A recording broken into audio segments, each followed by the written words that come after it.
Bueno, buenas tardes. ¿Me escuchan? Todos los participantes pueden Ángel, Luis, Andrea, pueden desactivar, pueden confirmar que sí puedan desactivar sus micrófonos. No lo pueden desactivar. Entonces ya los estoy desbloqueando.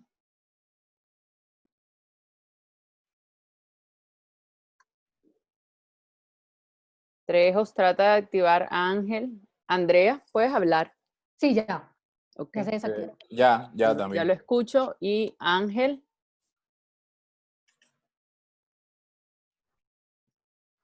Ya, ¿aló? Ya. Hola. Listo. Bueno, si les parece, entonces son las 4 en punto. Ya hay algunas personas conectadas. Así que si les parece, pues damos inicio a nuestra actividad. Dale de una. Bueno, buenas tardes para todos. Gracias a las personas que van llegando. Estamos hoy en este espacio que hemos denominado Hablando o Hablemos en la Esquina, y hoy en particular queremos hablar sobre sociedad civil en el Caribe colombiano. ¿De qué se trata Hablemos en la Esquina? Hablemos en la Esquina es una iniciativa que hemos tenido las 4 personas que hoy estamos aquí, pero que realmente pretende ser un espacio abierto para convocar a otros ciudadanos que tengan interés de hablar, pensar, debatir el Caribe colombiano y hacerlo en un formato sencillo, dinámico. En particular estamos hoy, digamos, haciendo uso y aprovechando las herramientas que tenemos disponibles en el marco de este distanciamiento social. Entonces voy a presentar a las personas que aquí nos acompañan. Ángel Tuirán, que es doctor en Ciencia Política de la Universidad Sciences Po de Grenoble, Alpes. Luis Fernando Trejos, que es doctor en estudios latinoamericanos de la Universidad Santiago de Chile. Y Andrea Dávila, que es periodista y tiene también un máster en estudios políticos y económicos. Mi nombre que es Carol Solís y yo soy actualmente candidata a doctora en Ciencia Política de Florida International University. Y dicho esto, pues lo que quisiéramos empezar, esta va a ser una conversación abierta, fluida. Si los invitados tienen o los participantes tienen preguntas, la invitación es que utilicen el chat, lo vamos a habilitar totalmente al final, pero si no, me pueden ir escribiendo a mí durante el transcurso del evento e ir enviando sus dudas o preguntas que las podemos abordar al final de este espacio. Entonces yo creo que lo primero que tenemos que empezar es tratando de definir de qué es eso de sociedad civil, de qué hablamos cuando hablamos de sociedad civil, y para ello le voy a ceder la palabra a Luis Fernando Trejos.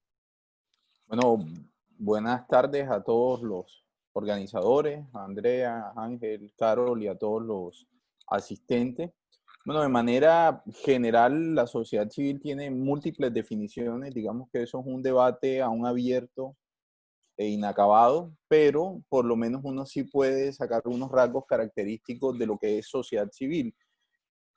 Por lo general uno la puede asociar a organizaciones de ciudadanos que voluntariamente participan en la esfera pública, pero desde el mundo privado. Es decir, no desde lo público, sino desde lo privado. Son autónomas con respecto al Estado, pero interactúan directamente con él, sea a través de la cooperación o el conflicto, pero son reguladas por leyes y por la Constitución de la nación. Estos ciudadanos que se mueven colectivamente en el ámbito público, por lo general lo que buscan es la consecución de objetivos que tienen un alcance colectivo, es decir, que impactan a un grupo de personas, y esos objetivos por lo general van desde realizar peticiones a las autoridades hasta ejercer veedurías a la actividad de administradores locales. También enfrentan unas dificultades, por lo general comunes, que están muy ligadas uno al tema de la financiación. En el caso de Colombia, por lo general la mayoría de las organizaciones de la sociedad civil se mueven a través de cooperación internacional, y ahora por efectos del COVID esa cooperación va a estar bastante limitada. Y por otro lado también hay una marcada desconfianza desde lo público hacia la sociedad civil, porque todavía se asume o se ve con malos ojos que los ciudadanos traten de ejercer veeduría o control sobre los asuntos públicos. Eso especialmente en las periferias colombianas o en los territorios alejados del centro todavía presenta ciertas dificultades, y más adelante conversaremos de eso. Digamos que en el caso colombiano o latinoamericano, la sociedad civil ha venido adquiriendo mayor relevancia y protagonismo en la medida en que los partidos políticos han entrado en crisis y hay una falta de representación de los ciudadanos en los espacios de toma de decisión, y ahí es cuando muchos ciudadanos se han organizado para tratar de incidir en la toma de decisiones y producir insumos que impacten la formulación de políticas públicas que vayan a favor de los objetivos que ellos se plantean. En términos generales, también la sociedad civil es muy amplia y diversa, digamos, no puede ser homogénea, sino que es heterogénea dependiendo de las agendas de cada organización que la compone, pero en términos generales, Belloni la divide o la agrupa en tres grandes grupos. Uno son las organizaciones que promueven la inclusión y los valores democráticos a través del consenso, la negociación y la cooperación. Bueno, también hablaremos de eso, pero en Colombia hay muchas de este tipo de organizaciones. Hay otras que, aprovechando la debilidad o ausencia del Estado, lo suplantan y asumen esta representación ciudadana, pero tratando de satisfacer intereses particulares más no colectivos. Y eso está en una línea negra, en una zona gris, porque tendríamos organizaciones ilegales que terminan incidiendo en lo público y en la toma de decisiones que afectan a los ciudadanos. Ahí encontramos mafias, pandillas, crimen organizado.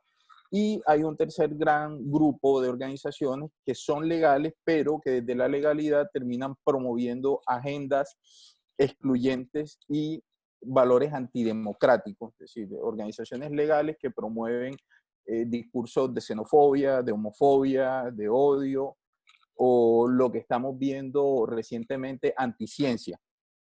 Esta negación en el marco de la pandemia, que están negando lo que está sucediendo y están incitando a muchos ciudadanos a una especie de rebelión ciudadana en contra de las medidas de aislamiento, y esto es en toda América Latina, pero también en Estados Unidos. Y al final, si uno pudiera definir unas funciones muy básicas, nos encontramos que la sociedad civil, por lo general, entonces cumple funciones de mediación política, de contrabalance de poder con respecto al Estado, sirven como vehículos de participación ciudadana en la medida en que representan a colectivos ciudadanos, promueven la cohesión y la igualdad social, contribuyen al fortalecimiento del sentido de comunidad y de valores democráticos, promueven la enseñanza y el aprendizaje de normas y valores legales, estimulan la pluralidad y la convivencia, y también promocionan la acción colectiva, la acción ciudadana colectiva. Entonces, eso como para tener un contexto ahí conceptual para mover. Luis, y una pregunta antes de quizás cederle la palabra a otras de las personas que estamos en esto hoy, pero ¿qué podríamos decirle a la gente de forma sencilla? ¿Cómo diferenciar a la sociedad civil de la ciudadanía en general? O sea, ¿cuál es el elemento diferenciador?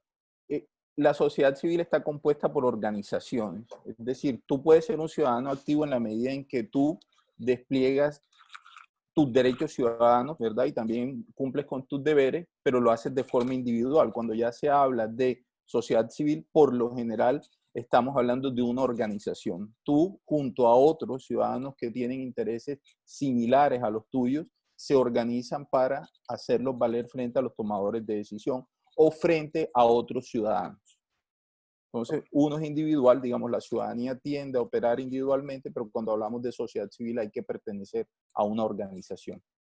Ok, y si queremos hablar ahora, y entonces aquí le quisiera hacer una pregunta a Ángel, si quisiéramos hablar de la sociedad civil, ¿cuál es el estado o cómo la vemos materializada en Colombia?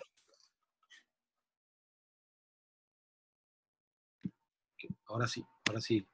Bueno, primero saludar a todos los que están conectados, saludar a Carol, a Andrea y a Luis, compañeros de panel virtual hoy, resaltar el espacio de discusión, de reflexión y de conversación.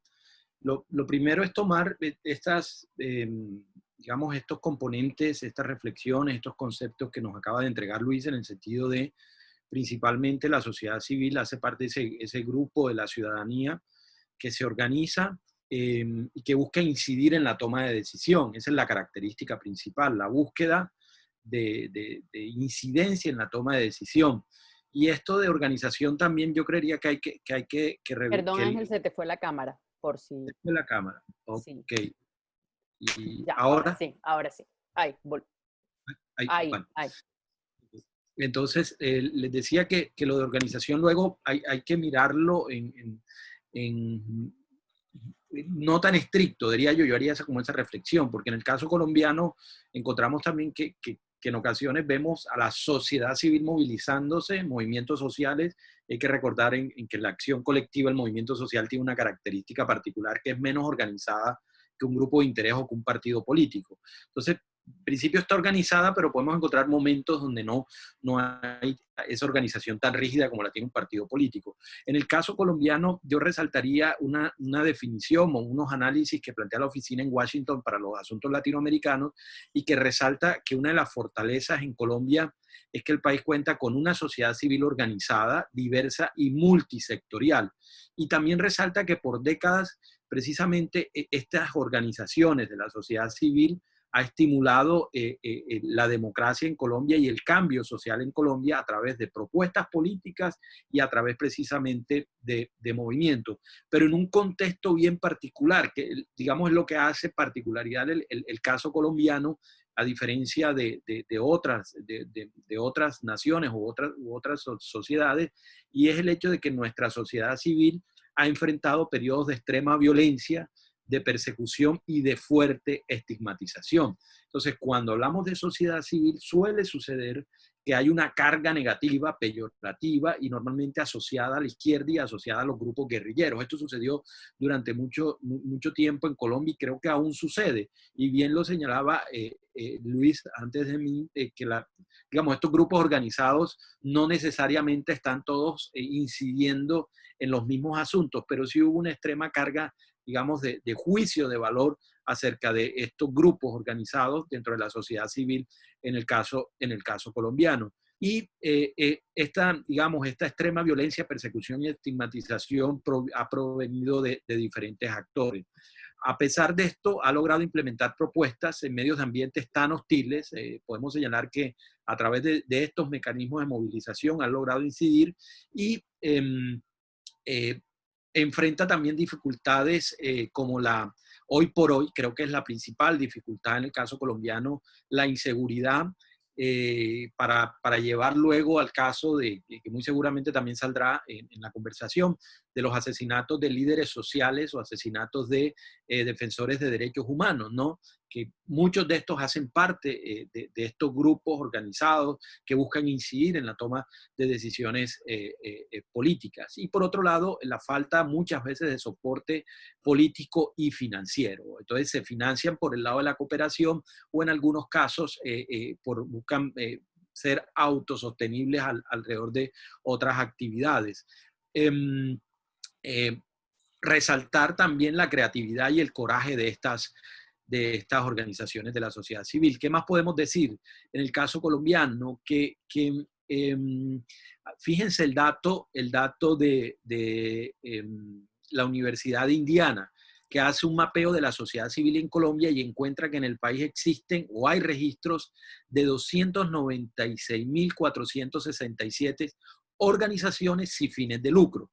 Este dato, bueno, es un dato grande, pero muchas de estas organizaciones realizan actividades asociadas con esta definición de sociedad civil, lo que hace de Colombia quizás el país de América, con excepción, claro, de los Estados Unidos, hablo de América, toda América, con una organización de este tipo por cada 163 habitantes. Entonces, se ubica Colombia en el primer lugar de número de organizaciones sin ánimo de lucro. Luego, yo creo que hay otros elementos que me gustaría volver más adelante sobre la necesidad y los rasgos positivos que tiene precisamente esta característica, digamos, el tener una sociedad civil con estas características en la toma de decisión, en la democracia misma, y como en el pasado también yo creo que hay que resaltar el momento más significativo en el pasado, donde vimos mucha participación de la sociedad civil, la firma de los acuerdos entre gobierno y FARC, donde participaron víctimas, donde participaron afrocolombianos, mujeres, representantes de personas desaparecidas. Todo esto ayudó a darle precisamente un matiz de participación, de inclusión de la sociedad civil en este proceso.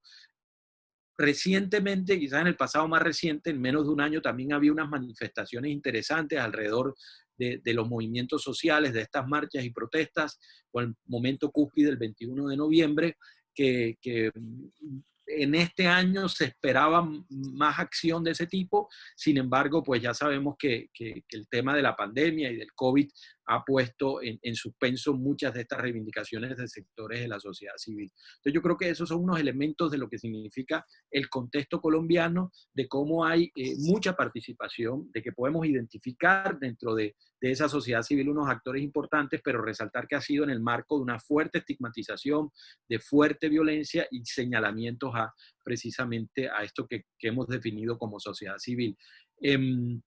Eso yo creo que son los elementos particulares en el caso colombiano. Y luego unos escenarios que es también lo complejo y los contrastes de Colombia, donde todavía hay unos déficits quizás de ciudadanía y de sociedad civil organizada. Y hablo de esta categoría que utiliza el profesor García Villegas para hablar de los estados locales, y en ocasiones son estos estados locales abandonados, donde no solo hay debilidad de la administración local, sino también una ciudadanía que también no logra organizarse para incidir en la toma de decisiones públicas.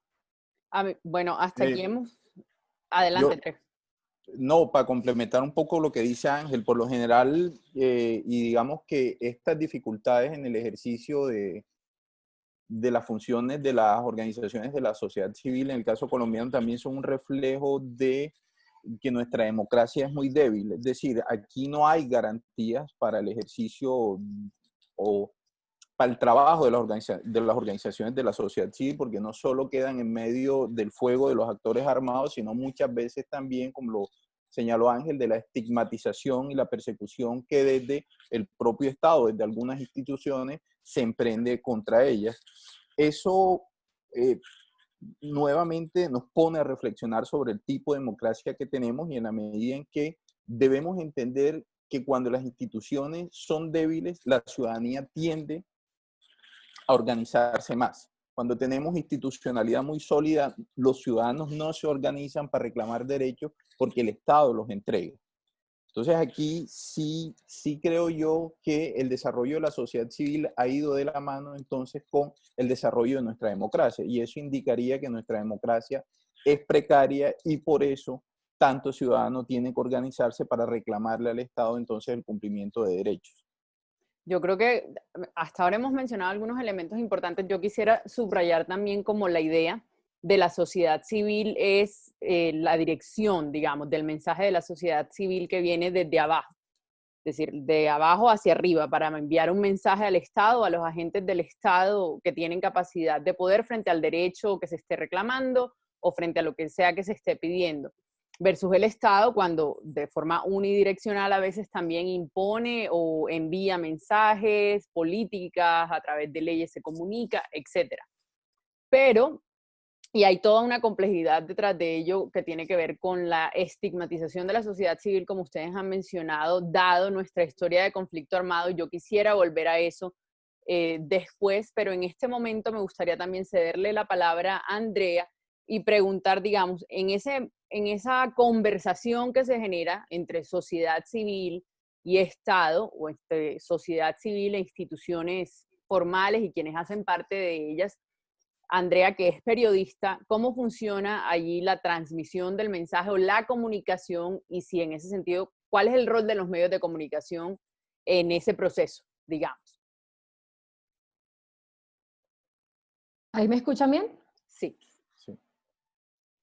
Los medios de comunicación para dar respuesta se convierten en un instrumento de difusión y de legitimación. Es lo que hace básicamente los medios de comunicación en ese momento.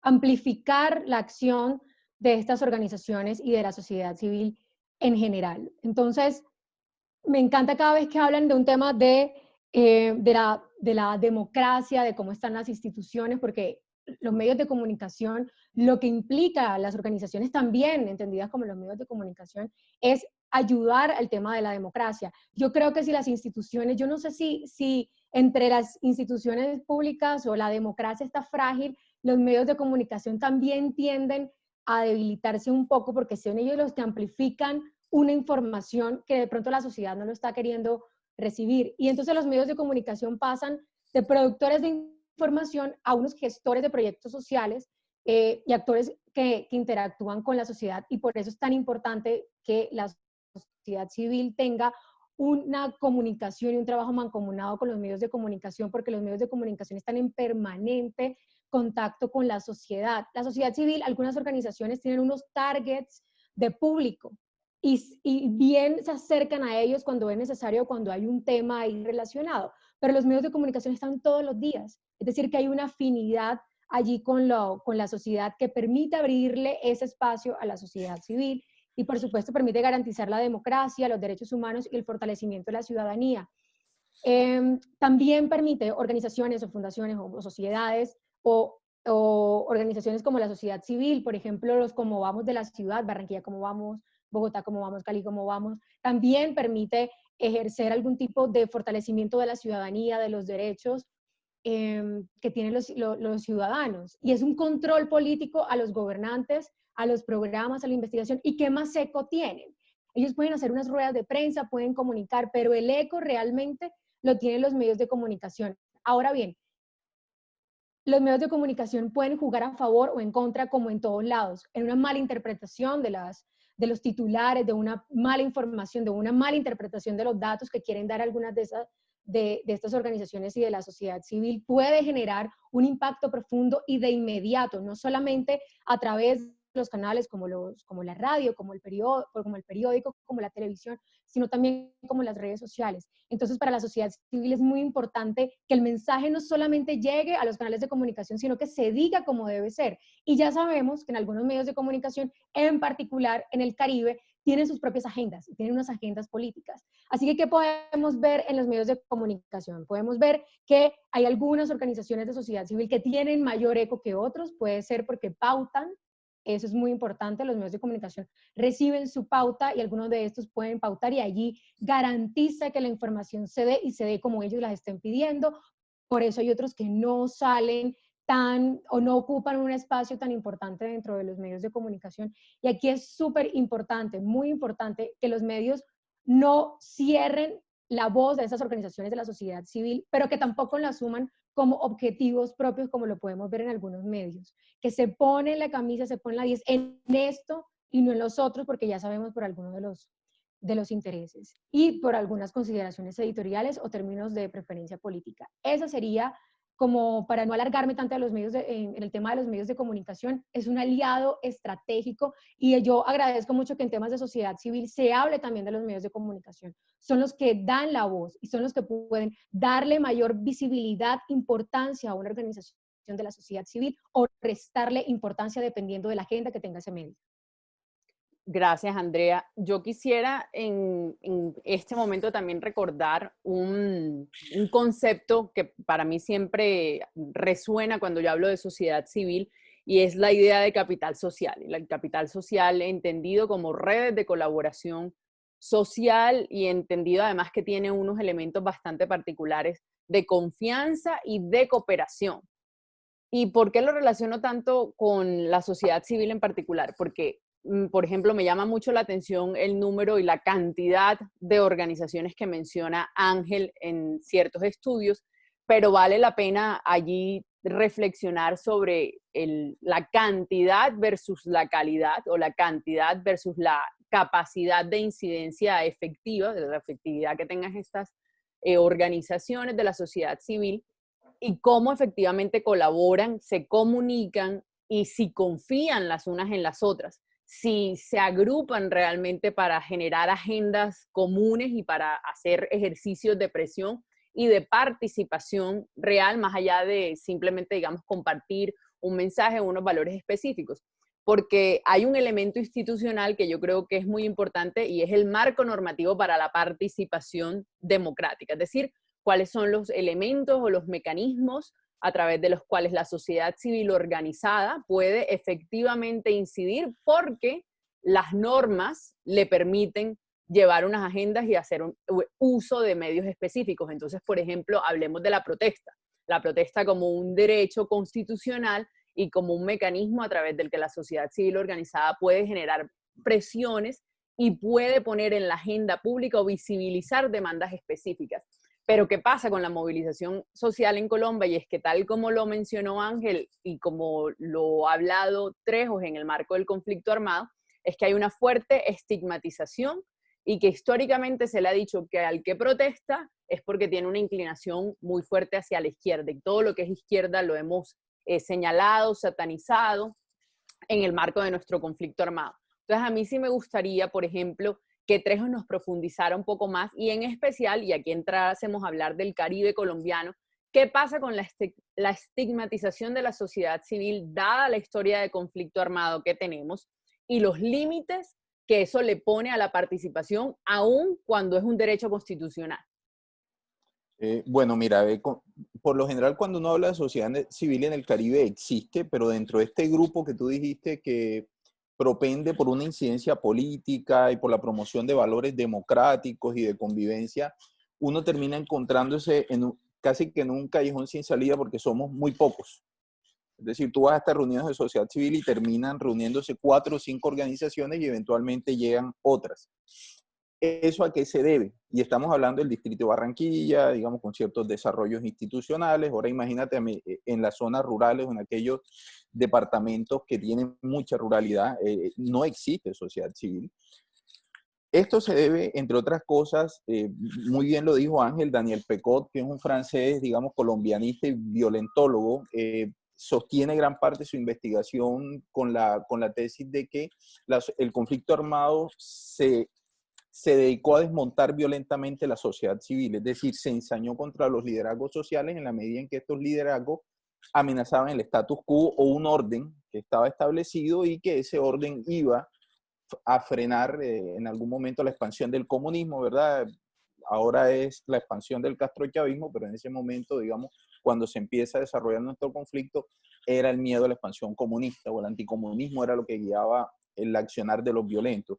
Eso produjo hacia, digamos, la guerra sucia en Colombia arranca en los 80, pero con la conformación de la AUC o la organización de esta tercera generación de paramilitarismo, hay un desmantelamiento casi que total de la sociedad civil. Es decir, aquí basta ver la cifra de sindicalistas asesinados, defensores de derechos humanos, estudiantes, y no cualquier estudiante, sino que eran los líderes estudiantiles, para uno proyectar el por qué hubo ese bajón a nivel organizativo.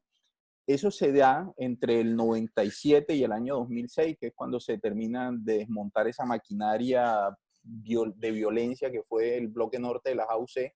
Y de ese momento en adelante empieza un proceso lento de reconstitución de sociedad civil o de organizaciones de sociedad civil. No quiere decir que se acabaron todas, pero sí quedaron muy diezmadas.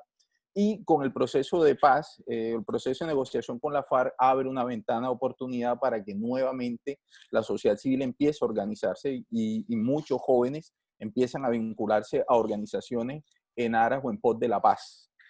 Pero ese proceso de renacer otra vez en el Caribe de la organización social se ve frenado con un resurgir de una nueva violencia o reciclajes de nuevas violencias, pero esta vez nuevamente ensañadas contra liderazgos sociales, pero en territorios rurales. Es decir, ya no era una violencia generalizada en todo el Caribe, que antes estaba muy concentrada en las ciudades, ahora es una violencia que está centrada en los territorios rurales. Mira, te pongo un ejemplo, hace 2 días en Becerril, una vereda que se llama Canadá, parte alta de Becerril, en la serranía del Perijá, mataron al presidente de la Junta de Acción Comunal. Esos son atentados directos contra la organización comunitaria de esos territorios, y hay que entender que la muerte de los líderes sociales no solo afecta a la organización a la que pertenece como tal, sino que frena cualquier proceso que estuviera adelantando esa persona y casi que dejan la orfandad a las organizaciones y a las comunidades en la medida en que el asesinato de un líder envía un mensaje a toda la comunidad. Es decir, ya esto hace parte de un aprendizaje criminal en el cual saben que una masacre o ejercer la violencia de manera colectiva genera mucho ruido. En cambio, hacerlo de manera selectiva y discriminada produce un efecto más profundo y no altera, digamos, indicadores de homicidio, lo cual hace que la respuesta institucional sea más lenta. Eso es lo que tenemos en el Caribe y tal vez este contexto de violencia, como bien lo señaló Ángel, en el cual se ha movido la sociedad civil, hace que muchas personas no se sientan atraídas a organizarse en la medida en que asumen de salida que a ser parte de una organización de la sociedad civil hace que yo corra un riesgo. No sé cuál, pero hay un riesgo. Entonces es mejor quedarse como un observador pasivo, pero no participar activamente. Entonces puede ser que eventualmente yo ejerzo mi ciudadanía de forma individual, votando, dándole me gusta a alguna noticia, retuiteando algo anticorrupción, pero yo no hago parte de ningún colectivo que busque una incidencia política real.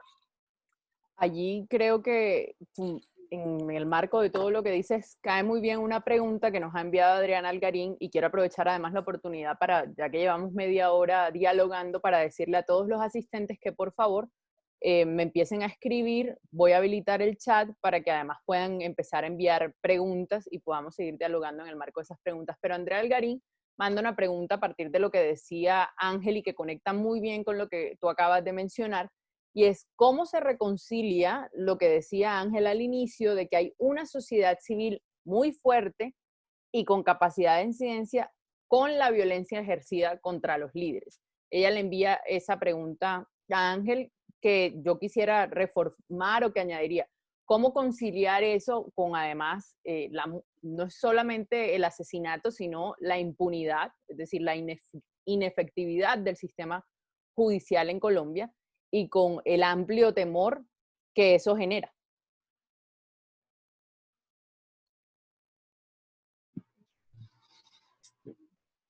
No es fácil, ¿no?, de responderlo, pero yo en principio te diría con más sociedad civil. O sea, no hay, cómo conciliarlo. Ese ha sido el instrumento y el recurso a la violencia homicida. Ese recurso es recurrente en el sentido de para ponerle freno a esos liderazgos que surgen en la sociedad civil, a esa organización, el instrumento de la violencia termina siendo el único instrumento. Hay casi que en ocasiones una aceptación de no inclusión de esa participación, de no inclusión de esa diferencia en el debate de lo público, en el debate de lo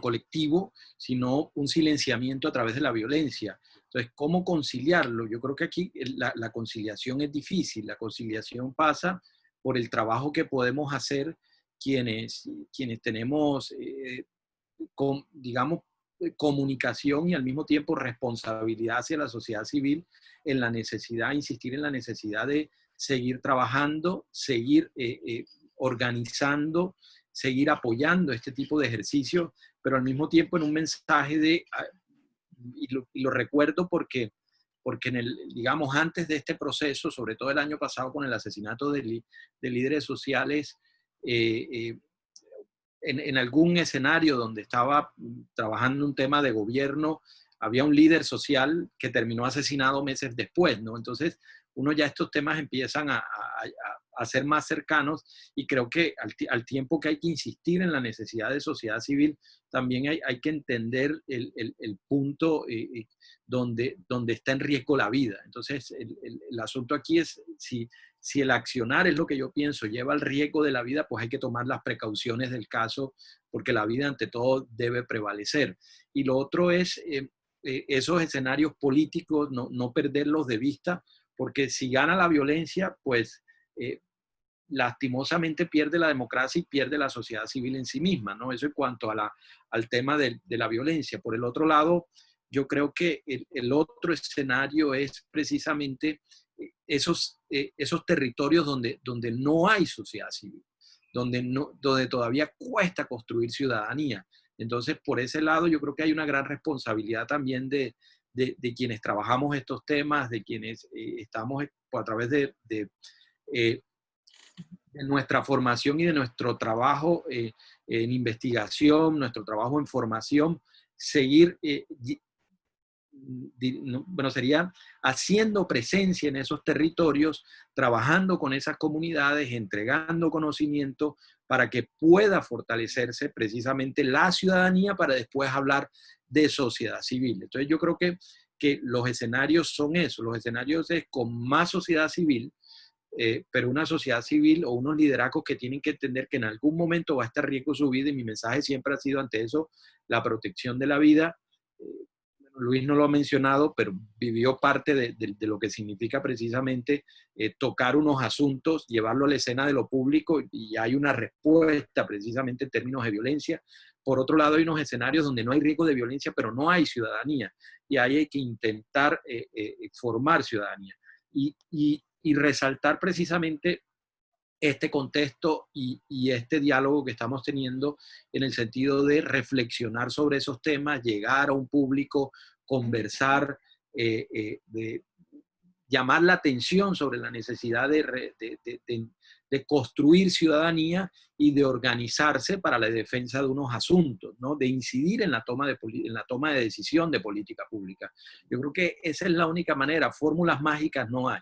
La violencia homicida no va a cesar en Colombia, lastimosamente, pero hay que seguir fortaleciendo la ciudadanía y precisamente donde haya que hacer denuncias, habrá que hacer denuncias, donde haya que participar, hay que participar, y siempre pues guardando la integridad hasta donde el escenario lo permita, porque bueno, a veces no avisan, ¿no? Hay en ocasiones que sí avisan y a otras no avisan, pero conciliarlo yo creo que, no sé, uno termina siendo un poco pesimista, sobre todo con ese recurso que es tan fuerte en Colombia, y vemos cómo el Cauca está ardiendo precisamente en estos momentos, y parte de otras zonas del país, por el asesinato de líderes sociales y defensores de derechos humanos.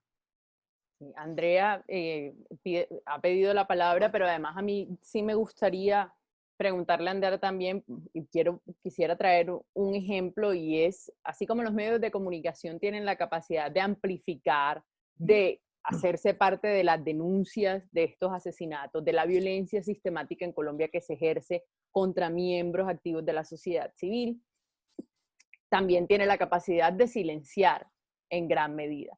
Y también tiene la capacidad de distorsionar muchas veces el mensaje y distorsionar qué está o qué no está haciendo la sociedad civil. Entonces, un ejemplo, por ejemplo, valga la redundancia, es el paro nacional, las movilizaciones y cómo el cubrimiento podía ser tan diverso entre un medio y otro, quienes querían presentar que había más o menos movilización, quienes querían apoyar o, digamos, quitarle legitimidad a ese movimiento social tan fuerte que se daba. Y Andrea, a mí sí me gustaría también preguntarte, más allá de lo que ibas a compartir, ¿cómo ves tú o qué hace que un medio, que parece una pregunta ingenua, pero tú que estás dentro del periodismo, qué hace que un medio elija a qué organizaciones visibiliza y a cuáles no, y en qué momento amplifica la voz de los pequeñitos versus las organizaciones más grandes, internacionales, etcétera, a quienes les presta voz de manera más constante? No, esto está perfecto porque va a hilar un poco con lo que quería decir. La respuesta es la agenda política que tiene el medio de comunicación. El medio de comunicación tiene una agenda política, el director tiene una agenda política. A partir de esa agenda amplifica o no el paro que está haciendo o lo que está sucediendo. Al principio de lo que pasaba con el paro, que lo viví muy de cerca porque los principales focos estaban cerca del barrio donde vivo acá en Bogotá. Al principio era malandro, destruyendo, y se iban solamente a los lugares como Bosa, por ejemplo. Cuando llegó el momento en que tenían que irse a otras ciudades, las concentraciones en el barrio Chapinero o las concentraciones en el centro, se dieron cuenta de quiénes eran las personas que estaban ahí. Se dieron cuenta que eran maestros, que eran incluso funcionarios públicos, se dieron cuenta del otro perfil y no les dio la otra. No tuvieron otra opción. La misma ciudadanía les dijo: hey, estos no son malandros los que están aquí, hay un foco de vandalismo, sí, como todos que se aprovechan, pero aquí el factor común o el denominador común de la gente que está aquí protestando es maestros de la Nacional, maestros de universidades privadas. Cuando la Javeriana salió a apoyar a la Universidad Distrital, se unieron y no pudieron hacer nada, se unieron en contra del SMAT. Cuando salieron funcionarios públicos, cuando salieron diversas personas, allí fue cuando cambiaron, pero fue la presión de la ciudadanía a través de redes sociales, de divulgar los videos en los escenarios a los que los medios de comunicación no habían llegado. Allí era la ciudadanía donde ellos estaban mostrando lo que los medios no podían hacer. Y la presión funcionó. Y allí voy a hilar con un caso al que yo viví muy, muy de cerca, con el que escribí un artículo que les puedo sacar también un link larguísimo, una investigación sobre un movimiento social que se llama Paro Cívico por la Dignidad de Chocó. Y me encanta este caso, sé que estamos hablando del Caribe, pero para ponerle ya cara, forma y sensación a lo que es un movimiento social en el marco de la sociedad civil, es este paro cívico por la dignidad del Chocó surge en el 2016 cuando una persona se enferma y tenía que ir de Quibdó a Medellín y se muere en una carretera por un hueco. No se muere porque estaba enfermo, sino por un hueco. Allí nace toda una revolución, se comienzan a armar y se arman los profesores. Se arman, se organizan, están bastante organizados y son los que le quitan la credibilidad y la visibilidad al alcalde de Quibdó y al gobernador del departamento de Chocó. Ellos hablan con el gobierno nacional, a mí me asignan esa mesa en el tema de, bueno, yo asesoraba, era la negociadora para diálogo social del gobierno nacional con estas comunidades indígenas afrocampesinas, y allí me asignan esta mesa y ahí es donde los puedo conocer. Ellos que logran, uno de sus grandes logros es el tema que pudimos hablar, que se escuchó mucho en los medios de comunicación, que era la división de Belén de Bajirá, si pertenecía a Antioquia o le pertenecía al Chocó. Esto no lo logró el alcalde, esto no lo logró el gobernador, lo lograron los profesores, los maestros. ¿Y qué hicieron? Volvieron a tener una movilización el año 2018 y allí salieron los estudiantes y empezaron a bailar y se hicieron viral esos videos de las personas bailando, de los estudiantes bailando, y dijeron, nosotros no estamos aquí ni violentando ni estamos haciendo nada diferente a apoyar a mi profesor que hace parte de este movimiento social que se llama Paro Cívico por la Dignidad de Chocó, y que está haciendo una petición en favor o en pro de toda la ciudadanía. Entonces yo creo que si estamos hay que ver el grado de pesimismo dentro de la sociedad civil, los riesgos que esto tiene, como lo que estamos viendo en Cauca, pero también ejemplos buenos como lo que tiene el paro cívico. Claro que les han asesinado líderes, pero ellos han logrado, a través de una serie de peticiones, lograrlo, lo que la alcaldía en Quibdó y el gobernador de Chocó no ha podido. Incluso se replicó el paro cívico por la dignidad de Buenaventura y se conformó otra mesa de negociación con el gobierno nacional. Entonces, y fueron replicados, y ahí va hilo con el medio de comunicación. Fueron replicados, pero ¿qué replicó el medio de comunicación? No solamente en Quibdó, sino a nivel nacional. Los bailes de los pelados, los bailes de los estudiantes, diciendo, yo bailo porque estoy acompañando a mi profesor en esta petición. Llevan 4 años como movimiento social, tienen una serie de logros, y creo que esa disciplina que han tenido y esa seriedad con el gobierno nacional hace que en este momento yo esté hablando de un tema que está pasando en Chocó y que pueda ser replicable. Ahora bien, yo también termino con una pregunta. ¿Tenemos algún caso similar en el Caribe colombiano? Y si no lo tenemos, ¿qué pasa con la ciudadanía para que no se arme de esta manera? En el buen sentido de la palabra, armar, ¿no? Yo voy a hacer una corta intervención a partir de una pregunta que hace Emily, que a mí en particular me interesa mucho, y es que Emily Silva nos pregunta, al verse hoy, y después además los abogados de la mesa también, abogados y politólogos que nos cooperen aquí con esta respuesta, porque ella pregunta, al verse hoy la mayoría de nuestras libertades restringidas, ¿qué camino nos queda como sociedad civil? Y yo ahí quiero hablar un poco de mi experiencia, porque yo no estoy en Colombia ahora mismo, yo estoy en el exterior estudiando, y para mí esta pandemia y esta coyuntura en particular ha sido una gran oportunidad, sobre todo, y lo digo también como alma caribe, porque además, y aprovecho y hago una cuña aquí, acabamos, por ejemplo, de lanzar un podcast que se llama Pod Caribe para hablar de temas del Caribe colombiano. Somos 4 personas, 3 que estamos en el exterior y alguien que está en Barranquilla, pero que estamos hablando y debatiendo temas de interés como corrupción, clientelismo, educación, etcétera. Tenemos, digamos, una agenda particular de temas que queremos discutir y que enlaza muy bien también con este ejercicio que estamos intentando hacer. Pero yo, frente a la pregunta, lo primero que se me ha venido a la mente es un poco, para mí, esta coyuntura, a pesar de la restricción de movilidad en gran medida, porque esa ha sido, digamos, realmente lo que ha significado, cuáles son las restricciones que tenemos ahora en Colombia, restricciones en nuestra movilidad esencialmente. ¿Qué camino nos queda? Para mí esta ha sido una oportunidad única para ver una sociedad civil que yo no había experimentado y que no había visto, pero que como todos estamos en la red ahora, he podido ver que en efecto en ciudades como Barranquilla, y en escenarios como el Caribe, pero voy a hablar del caso barranquillero en el que yo creo que a la crítica se le ha satanizado. Ha sido una gran oportunidad para ver que hay muchísimas más personas de las que uno cree, pero que a veces estaban invisibilizadas o que quizás estaban haciendo sus actividades en sus zonas de incidencia, pero que no se tomaban las redes. Y yo sí he visto muchísima más gente activa debatiendo y cuestionando. Y yo quisiera subrayar que ese es un elemento trascendental y sin el que la sociedad civil no existe, y es el pensamiento crítico.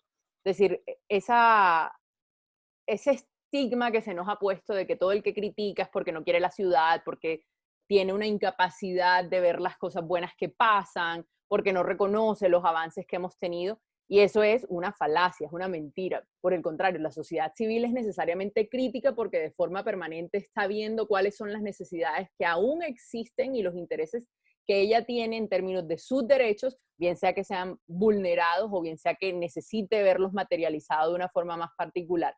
Entonces, el pensamiento crítico como elemento sustancial y esta pandemia en particular como una oportunidad única para no desaprovechar esas redes y esa movilización digital, si se quiere, que se está viendo. Y yo suelo utilizar el término activismo digital, que además es la herramienta que uso desde la distancia, pero que está además teorizada y estudiada. Es una oportunidad realmente importante que no deberíamos desaprovechar para que todas estas redes que se están generando, para que todas estas personas que estamos hablando de ciudad y de región, empecemos a crear una red de cooperación que tenga en cuenta, si se quiere, los valores del capital social como la confianza y la cooperación, y en vez de estar, digamos, recelosos de nuestras propias iniciativas, etcétera, que colaboremos y que estos espacios sean también espacios conjuntos. Entonces, ese es como mi aporte, mi visión frente a esta pregunta que nos hace Olga, pero yo sí quisiera oír también a Ángel y a Luis, que también son abogados, que nos hablaran un poco más de sociedad civil y restricción de libertades en este contexto que estamos viviendo. No, mira, brevemente, con Ángel la semana pasada precisamente tuvimos 2 conversaciones también por estos medios sobre el tema, y yo creo que él ahora podrá profundizar, pero yo sí, a mí me parece, como tú lo dices, que la pandemia, dentro de todo lo malo, generó unas ventanas de oportunidad y se están dando estas primeras aproximaciones de gente con la que uno interactuaba, pero no interactuaba en términos de incidencia política, o sea, solo se conversaba. Y ahora lo que uno esperaría, Carol, es que tú bien lo dijiste, basta que uno tome Twitter o entra a Facebook. Hay mucho individuo y muchos ciudadanos comentando, pero yo veo el vacío en términos organizativos. Es decir, ¿qué va a pasar una vez pase la pandemia? Porque esto va a acabar. Entonces, si cada uno vuelve a su nicho individual, o si por el contrario, entonces esto hay que promover la organización, es decir, la pertenencia a organizaciones, entendiendo que la sociedad civil no es una. La sociedad civil es una colcha de retazos en la cual hay múltiples organizaciones y que no todas son iguales a las de uno, pero sí es necesario pasar del computador a la calle, es decir, a la reunión, a organizarse. Si no nos organizamos, no hay posibilidad alguna de que, como lo decía Emily, o pregunta Emily, podamos entonces reclamar o hacer valer derechos y libertades que en este momento estén restringidos o que se vean amenazados no solo por el COVID, sino por cualquier otro tipo de motivos o decisiones políticas. Es decir, lo virtual ha abierto la puerta y yo creo que ya esto llegó para quedarse. Me parece que muchas organizaciones de sociedad civil que subvaloraban o no se habían dado cuenta de la importancia de comunicar lo que hacen, ahora sí lo están haciendo. Es decir, ahora hay muchos foros, todos los días hay, digamos, agenda y muy interesante y muy buena en estas redes, pero también debemos entender, Carol, que no todo el mundo, o sea, nosotros somos un grupo privilegiado de personas que hoy tenemos unas condiciones, un computador, internet y todas estas facilidades para seguir ilustrándonos más de lo que ya somos sobre distintos temas y conversando. Pero hay territorios, como bien lo señaló Ángel, donde ni siquiera hay luz eléctrica, o sea, el internet es impensable. Y también tenemos que ir allá, es decir, o incluirlos a ellos en estas discusiones, y no lo vamos a hacer solo a través de una pantalla. Entonces, es importante que hablemos, pero también es mucho más importante que la gente empiece a buscar organizaciones con las cuales tenga afinidad, se acerque a ellas, y si no encuentra, entonces que monte sus propias organizaciones. Es decir, en la medida en que seamos muchos más en la escena pública, es más difícil que la violencia nos toque. Pero mientras seamos pocos, pues obviamente es mucho más fácil que nos limiten, no solo a través de la violencia, sino de la estigmatización, de la persecución. Entonces, yo sí quiero, y a mí a veces me da temor, como lo he hablado con Ángel en otras ocasiones, es lo mismo de la educación virtual. A mí me da miedo que la gente se acostumbre a esto. Esto no va a reemplazar un aula de clase. Y lo mismo sucede con el tema de la organización social. Por más gente que hoy esté conectada en este espacio, ¿qué vamos a hacer una vez cerremos la sesión? Si nos vamos a acostar a ver Netflix, o si la gente va a escribir, o si va a retuitear cosas, o va a cuestionarse, y una vez pase esto, hay que salir a la calle. Ángel ha pedido la palabra. Sí, a ver, yo como al hilo de lo que se ha venido planteando, la pregunta que formulaba Andrea, las reflexiones de tuyas, Carol, y las de Luis, y la pregunta, por supuesto, lo primero, responder por qué ha pasado en el Caribe. Yo introduciría otra variable en este tema de la sociedad civil, y no en el Caribe, bueno, en Colombia, pero con algunas particularidades muy propias del Caribe. Yo creo que el clientelismo, esa transacción clientelar, también ha minado la capacidad de ciertos sectores de entenderse como ciudadanos, sujetos de derechos y obligaciones, y luego de pasar a ese otro estadio que es la construcción de sociedad civil, de incidir en la toma de decisiones.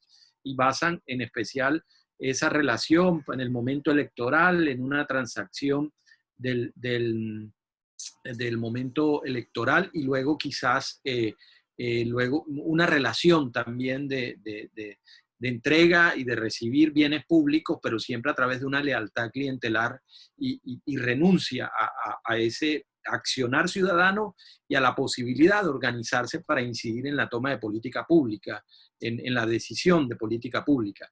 Eso yo creería que es un factor también que, de la mano con la violencia, explica en ocasiones por qué no tenemos esas manifestaciones de sociedad civil en algunos contextos. Yo también creo que hacen parte del análisis. Luego la pregunta de qué pasa en estos momentos. Primero, no todos los derechos, lo primero que hay que entender es que no todos los derechos están limitados. Nuestros derechos y libertades siguen en ejercicio. No hemos renunciado a eso. Colombia sigue siendo un sistema democrático, profe, pero como democracia en el sí. Es democrático, con las particularidades que ustedes quieran, pero es un sistema democrático. Las ramas del poder público siguen funcionando. Hoy acaba de emitir un fallo la Corte Constitucional. Les guste, no nos guste, pero la Corte está funcionando. Ayer también hubo un fallo acerca del primer decreto de emergencia, y ahí está. El Congreso está en una discusión si virtual o presencial, pero el Congreso está funcionando. Lo que hay es un estado, lo que se llama un estado de excepción, de emergencia económica, y es excepcional. Pero si ustedes revisan, y la invitación está a leer un poquito, son 4 o 3 artículos, 212, 213, 214 y 215 en la Constitución Nacional, no cesan los derechos y garantías. No se pueden, tanto que fíjense hoy que el ministro de Hacienda dice, el pago de la prima se suspende. No se va a pagar en junio, es la propuesta, páguese más adelante, porque es un derecho laboral y no se puede renunciar a él en estados de excepción. En estado de excepción, un civil no puede ser llevado a un tribunal militar. En estado de excepción, las libertades y las garantías no cesan. El presidente adquiere unas funciones excepcionalmente, que son las funciones de expedir decretos con fuerza de ley, porque las leyes, digamos, la reserva de expedición de leyes legislativas está en cabeza del Congreso, y el Congreso lo que hace es compartir esa función con el presidente porque se necesita la toma de decisión rápida.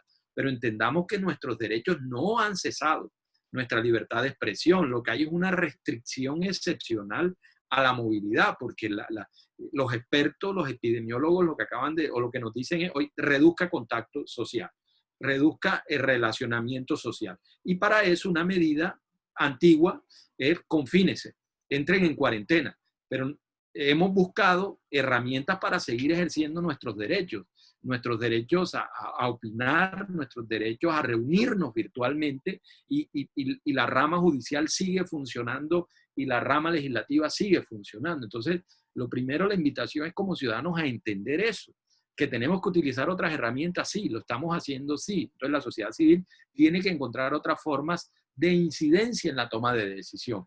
Y, por supuesto, comparto lo que vamos a hacer después. Vamos a marchar, vamos a organizarnos, vamos a seguir entonces activismo a través de las redes. Yo creería que eso habrá que esperarlo, que muy seguramente seguirá un activismo virtual, si se quiere llamar así, yo creo que hay unas generaciones que son más proclives a eso.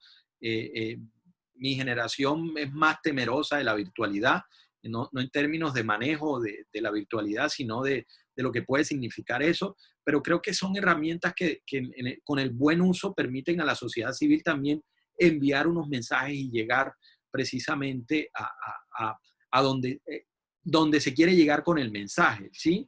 Entonces, por ahí pasaría. Yo creo que por reflexionar, entendernos como ciudadanos, revisar qué podemos hacer después, cómo podemos seguir participando en estos ejercicios y sobre todo entender que hoy solo el derecho a la movilidad es lo que está restringido. No hay otra restricción, es que no puede haberla. Si intentan establecerla, iría en contra del orden constitucional. Entonces, cuando yo estoy convencido de eso, entiendo que como ciudadano yo puedo seguir dando los debates de ciudad, dando los debates de región y dando los debates de país que puedo dar como ciudadano. Y entender entonces que tengo que encontrar otras herramientas para hacerlo. Y esas herramientas hoy por hoy es la virtualidad. Mañana serán otros escenarios. Bueno, habrá que recurrir a esos escenarios precisamente en ese mañana, ¿no? En el mañana que todavía no sabemos cuándo podemos hacerlo otra vez en la presencialidad como lo hacíamos antes, pero habrá un mañana. Y fíjense cómo hemos encontrado una posibilidad que me parece a mí muy interesante. Quizás en el pasado mes de enero o febrero, yo creo que era casi que imposible. El caso de Carol, que fue estudiante mía, bueno, Carol está en Estados Unidos estudiando, ¿no? Por allá. Cuando venga, organizamos algo. Y siempre era como el diálogo, oye, ¿cuándo vienes para organizar algo? Ya no hay necesidad de venir, ya no hay necesidad de ir para organizarse, para trabajar en red y para seguir ejerciendo precisamente como sociedad civil o como ciudadano, ¿sí? Como ciudadano, plantear estas reflexiones por ahora en el campo de la virtualidad, que no es abstracta, que también hay unos mensajes aquí interesantes. Yo ayer precisamente, o antes de ayer, en otro foro que compartía con Andrea sobre el tema de diles en la ciudad, yo le decía, es que la virtualidad nos ofrece unas herramientas interesantes, la horizontalidad, ¿sí? Okay. Fíjense cómo ya se le puede hablar al tomador de decisión en igualdad, sin pedirle cita, en ocasiones sin el derecho, bueno, en ocasiones también no se utiliza el lenguaje, pero llega el mensaje más rápido, un mensaje con un discurso, digamos, bien construido en su discurso, en lo que permite la herramienta, el Twitter, el Facebook o estas herramientas, puede llegar más rápidamente al ciudadano, y muestra de esa, por ejemplo, es como en este escenario también se constituyó una mesa de participación ciudadana que tuvo reconocimiento por parte de la gobernación. Ahora, la incidencia, el organizarse como sociedad civil, hay que entenderlo, busca incidir en la toma de decisión, pero puede incidir o no puede incidir. El asunto es no perder, no darse por vencido antes de iniciar el proceso. Esas son las reflexiones que tengo al respecto. Andrea está pidiendo la palabra, pero bueno, tenemos que ir cerrando también, ya tenemos una hora conversando y quiero aprovechar, antes, Andrea, ya te voy a dar la palabra enseguida, pero Emily también, y para eso, digamos, podemos ir cerrando hablando de retos y propuestas, digamos, que tenemos ahora.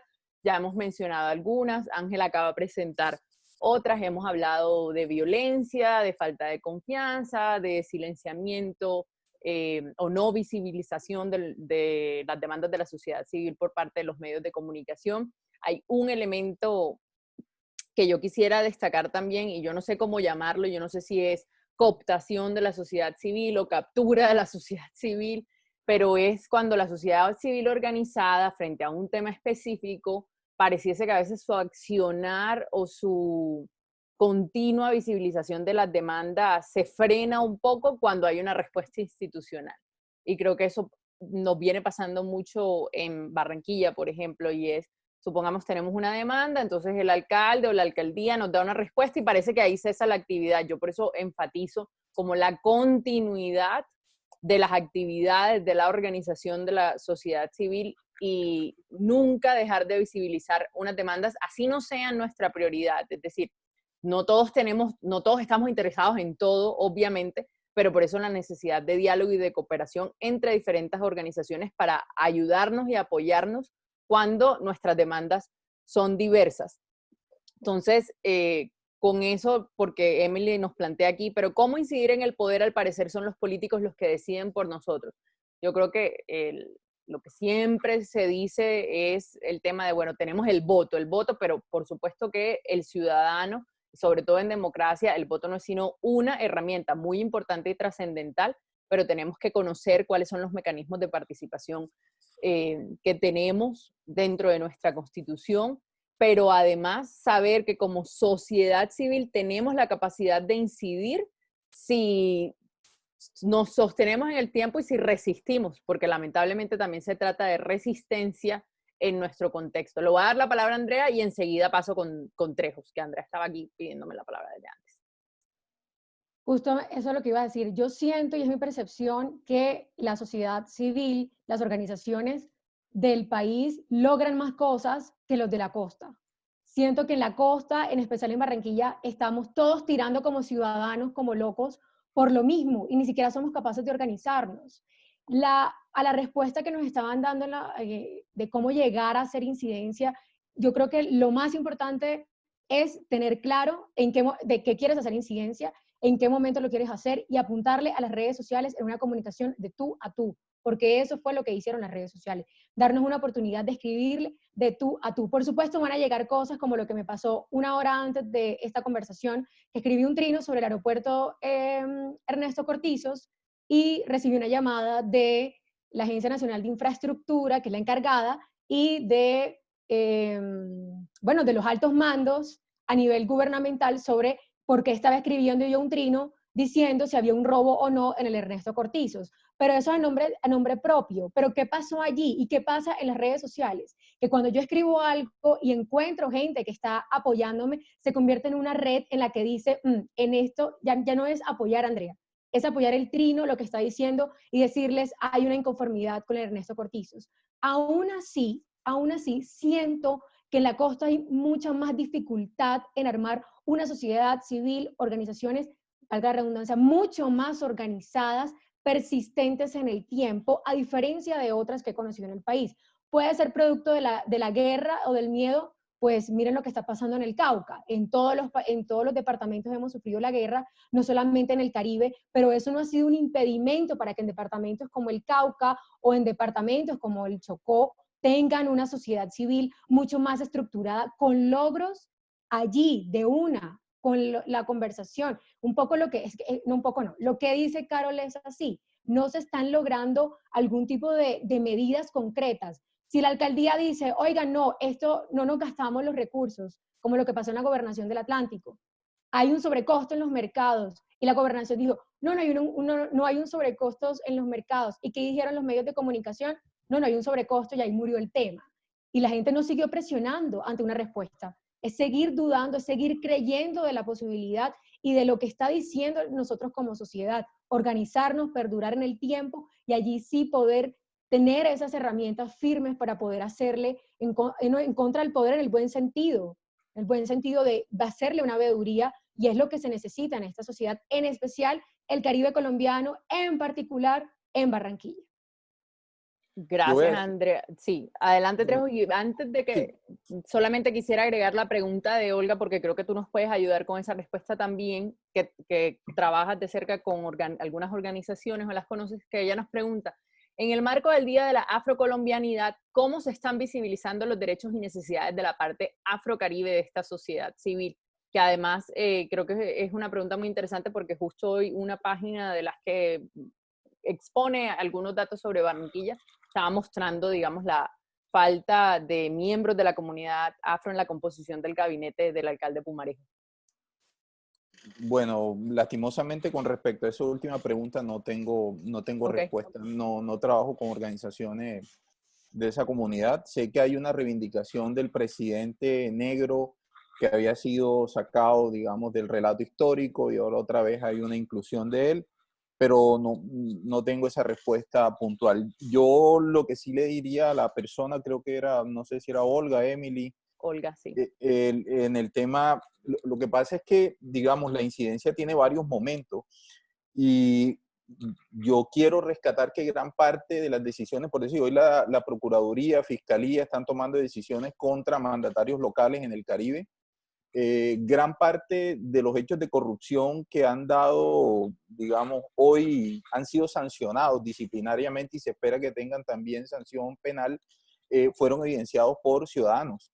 Es decir, hay una cantidad de ciudadanos ejerciendo veeduría sobre la contratación pública y eso fue lo que puso todos estos temas en la agenda pública y creería yo que entonces las agencias de control se han visto presionadas para tomar decisiones. Pero eso no pasó espontáneamente, no fue que desde arriba vinieron a hacer ese control, sino que fueron ciudadanos que empezaron a buscar los contratos y cómo es esto y a buscar las fundaciones con las cuales se hicieron estos contratos y encontramos cosas como lo que hablábamos con Ángel, desde atunes de cartón, o sea, llenos de cartón hasta granos, bolsas de grano que estaban vencidas y las hicieron pasar como si todavía estuvieran funcionando. Es decir, ahí hay un nicho en el cual los ciudadanos tenemos mucho por hacer. Y es que no nos pueden restringir por redes. Y aquí es donde viene y hago clic con lo que decía Andrea, y es que cuando uno arma los contactos en las redes sociales que tienen que ser estratégicos. O sea, si realmente yo tengo una intención política, pues dentro de esas redes tengo que incluir a tomadores de decisiones o a voces que tengan mucha resonancia a nivel nacional, no solo para alimentarme de ellos, sino también para que en algún momento, si yo como individuo sé que tengo un descubrimiento, he encontrado alguna falla, pero yo sé que mi voz no resuena, se lo paso a esa persona. Es decir, funcionar en redes realmente con Amplificar la voz de otros. Exactamente. Pero eso es una decisión y una estrategia que tiene que plantearse cada individuo, cada ciudadano para hacerlo. Yo, con respecto a lo que dice Andrea de que porque aquí en el Caribe no se hace más y especialmente en la ciudad, yo creo que aquí sí se hacen cosas. Lo que pasa es que no se comunican. Aquí hay ONGs que todos los días yo meto las manos por foro, Caribe Afirmativo, es decir, hay gente que se mueve, el Centro de Pensamiento Caribe, esta gente está todos los días pedaleando, pero como te digo, creo que el tema del dispositivo, la estrategia comunicacional, solo ahora, por efectos del COVID, es que se la están pensando y viendo cómo se hacen las vainas. Y lo otro, creo que también el tema de la independencia tiene unos costos, porque aquí viene la financiación. Entonces, a veces hay una línea que es muy porosa entre acceder a recursos públicos y tener que ceder cierta independencia. Y vemos a ONG del Caribe que están en el día a día buscando la financiación. Y muchas veces para poder subsistir, entonces tienes que ejecutar programas y proyectos que a veces no van de la mano con tu naturaleza, pero tú necesitas subsistir. Entonces se terminan diluyendo en otras cosas por el día, aunque esto no es una excusa y tampoco, solo estoy tratando de agregar argumentos o hipótesis para entender el por qué no tenemos tanta amplificación. Y yo sí creo que ha habido un problema en conjunto integral y es que aquí hay un relato de las élites locales en el cual la ciudad es perfecta, es decir, aquí no pasa nada y también creo que hay una ciudadanía que le gusta ese discurso, que el Junior, que la ventana, que el malecón y estas cosas, y entonces aquí como que no hay mucho que reclamar porque realmente tenemos todo y somos muy afortunados, entonces creo yo que eso ha vendido y como tú lo dices, los medios también amplifican y replican y esto es de día, de tarde, de noche, y eso se traduce no solo, como te digo, en el tema político, sino también en lo deportivo y en lo cultural, porque ya el carnaval va amarrado también a estos discursos, y hay un estado de cosas en el cual ahora el COVID está evidenciando que no era así. Y ahora vemos mucha más gente, como tú lo dijiste en algún momento, manifestándose, opinando, cuestionando, criticando, pidiendo cuentas, pero tuvimos que llegar a este escenario en el cual ya las razones o justificaciones que nos daban todos los días no sirven. Pero creo que es como la suma de muchas cosas y al final también es la invitación que vamos a hacer. O sea, cómo vamos a seguir promoviendo la organización ciudadana. Entendiendo, y esto es fundamental, que cuando uno hace parte de una organización de la sociedad civil que reclama de las administraciones locales derechos o mejores resultados o más eficacia en la toma de decisiones, uno no es enemigo de la administración ni de la ciudad. Uno es un pilar fundamental de esta democracia. Es decir, cuando no hay oposición en una democracia, uno tiene que asustarse. Por lo general, la ausencia de oposición es propia de los regímenes totalitarios, no de las democracias. Entonces, hay que perderle el miedo a ser opositor. Eso es natural y la Constitución nos lo defiende y ahora hay un estatuto, fruto de un acuerdo de paz. Gracias, Luis. Andrea me dice que tiene un comentario sobre la comunidad afro y quiero destacar lo que Olga nos manda también, que dice, creo que para hablar de la sociedad civil en el Caribe, la parte afro debe ser visibilizada desde ponencias como esta, porque no es un tema aparte, somos sociedad completa de derechos en común, con historia que contar para llegar al cambio. Yo estoy de acuerdo, hay todo un ejercicio de seguir conociendo iniciativas, pero además este espacio en particular lo creamos con la idea y con el deseo de empezar a visibilizar y generar esos diálogos entre distintas organizaciones de la sociedad civil, Olga. O sea, que ojalá podamos promover, por ejemplo, un diálogo, un hablemos en la esquina para visibilizar con miembros activos de la sociedad civil dentro de la comunidad afro. Andrea. Sí, súper importante por el tema del Día de la Afrocolombianidad. A nivel nacional, desde los últimos 6 años se han puesto y ha sido como un espacio de toma de decisiones algunos ministros afro. En este momento tenemos a la ministra de Cultura, tenemos la ministra de la Ciencia y una participación en el Consejo de Sabios del presidente y han estado ocupando algunos lugares como tema de reivindicación.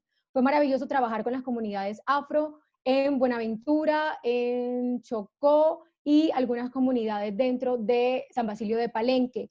¿Qué se está haciendo y cómo también se le da algún tipo de reivindicación? En mi caso, que fui asesora en tema de agricultura y de tierras, se crearon organizaciones como la Dirección de Mujer Rural, liderada por una mujer de Buenaventura, todo el equipo era afro, y así se han venido constituyendo algunas direcciones dentro de agencias. Estas agencias nacieron después del acuerdo de paz. Entonces se le dieron y se le privilegiaron en estas entidades que fueran lideradas por afrocolombianas y su equipo también fue por eso. Entonces hay una solicitud en tema de tierra, se les están otorgando, se otorga en el país por número de personas a través de consejos comunitarios, que son como se llaman al grupo de personas afro que todavía conservan algún tipo de identidad en el habla, en las actitudes, en el comportamiento, en la forma de vivir como consejos comunitarios, y se le están otorgando espacios que ellos puedan tener la titularidad de esos predios. Eso es lo que sé a nivel nacional, y en el caso Caribe, en el caso de San Basilio de Palenque, y por supuesto los raizales es San Andrés. Lamento mucho también que en la administración de Barranquilla no esté alguien visible. Puede que sí alguien esté, pero en este momento lo que necesita las personas afro es que se le den espacios de toma de decisiones. Esa es la mejor reivindicación que pueden hacer el Estado por esa comunidad. Bueno, yo creo que hemos estado aquí hablando ya 1 hora, 15 minutos. Yo quisiera dar cierre con un comentario que envía Miguel que dice, más del 50% del país no tiene acceso a Internet en tiempos de aislamiento. ¿Cómo este 50% de la población puede incidir en la toma de decisiones? Yo creo que tanto Ángel como Trejos ahí hablaron bueno, tenemos ahora hay una coyuntura y una ventana de oportunidad, por eso estamos aquí, por eso estamos a través de Zoom.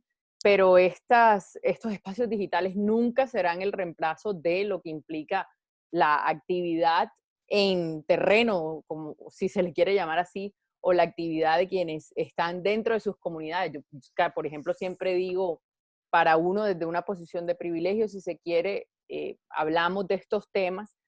Destacaré aquí, por ejemplo, pero Trejos lo ha vivido en carne propia. Trejos tuvo que salir del país también amenazado por hablar de temas del conflicto.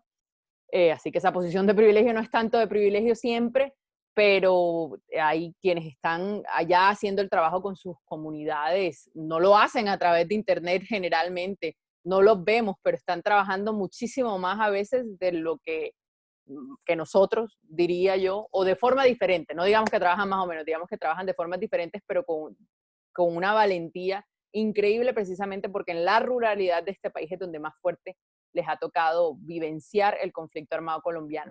No sé si alguno o si cada uno quiere cerrar con alguna pequeña reflexión muy corta para no excedernos tanto en el tiempo. Y con eso cerramos este espacio diciéndoles que cada 15 días vamos a estar aquí con personas, no vamos a ser los 4 hablando de todo siempre, sino que vamos a empezar a vincular a nuevas personas a este espacio, pero recordarles para que sepan que estas 20 personas que nos estuvieron acompañando hoy, que todos, cada 15 días queremos volver, queremos seguir abriendo estos espacios y queremos que ustedes también tengan protagonismo y nos digan de qué debemos estar hablando en Hablemos en la Esquina. Entonces le voy a ceder la palabra a Ángel si quiere decir algo breve, una pequeña reflexión de todos para cerrar. Bueno, no, resaltar el espacio, resaltar, digamos, el impulso que le diste, Carol, a esto, saludar a quienes me acompañaron, Andrea, a Luis, en esta actividad, felicitar también a quienes se interesaron en este espacio, en quienes están conectados, quienes han hecho sus preguntas. Es una invitación, esto es una invitación a formar sociedad civil, a debatir temas. El primer tema queríamos hacerlo alrededor de lo que buscamos precisamente con este espacio, pero por aquí pueden pasar todos los temas, ¿no? La idea precisamente es esa, de por qué no el próximo sobre temas de población afro en Colombia, de sus derechos, de sus reivindicaciones, de la incidencia que buscan precisamente en la toma de decisión, en la construcción de política pública para ellos, o por qué no también el próximo tema, el acceso a la conectividad como derecho. Esta virtualidad también termina siendo un privilegio, un bien suntuoso para muchos que podemos conectarnos, pero otros en realidad no pueden hacerlo.